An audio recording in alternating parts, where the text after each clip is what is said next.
When I was just starting out to learn how to draw the structure and proportion of the face, along with how to apply values on the human face and understanding value in general, one thing I had to learn to do was to fix my art destructively. So if I was drawing something or painting something and it was just not working, it was just not looking the way I had envisioned it to look. I'm not saying I do this all the time, but most of the times I had to learn not to be scared to either start that work again or adjust something destructively. So, for instance, if a head is looking too skewed, I could use my lasso tool and just like rip out that head, for instance, and just like or skew it or warp it in a way that it would actually suit the way the drawing needs to be suited. And most times that might mean doing extra work, that might mean doing extra shit. Like, I'm lazy, man. I don't like starting a work over again.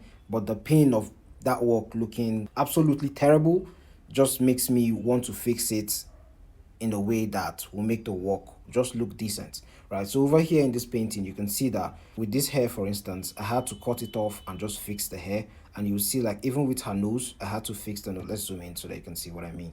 You see that I had to fix her nose, and I had to fix like the side of her face because it seems I was not just getting the distance between this corner of the face, like the eyebrow area, the distance between the eyebrow area and the ear, and the distance between the eyebrow area and the side of the skull. That mastoid process of the human head, I just was not like figuring it out. It was always a problem for me. Even the distance between the eyes, to be fair, it was terrible.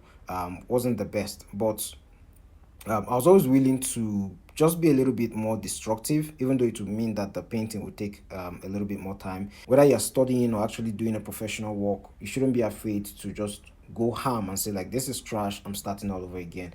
At the same time, you shouldn't go to the extreme of like saying this work has to be perfect, right? Every work will not be perfect. There are works that you're going to do, and those works are going to be bangers.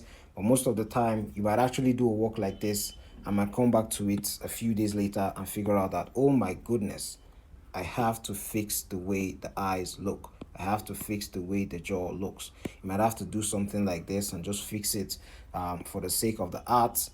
Something like that might have to, I don't know, do something extremely destructive, erase the whole painting and start again. Probably. I always advocate for not chasing perfection every single time or with every single artwork that you do. But at the same time, of course, if you want your painting to look a certain way, go ahead and make that painting look the way that you want it to look. But most of the time, our skill is not up to the level where it can solve that particular artistic problem that we need solved.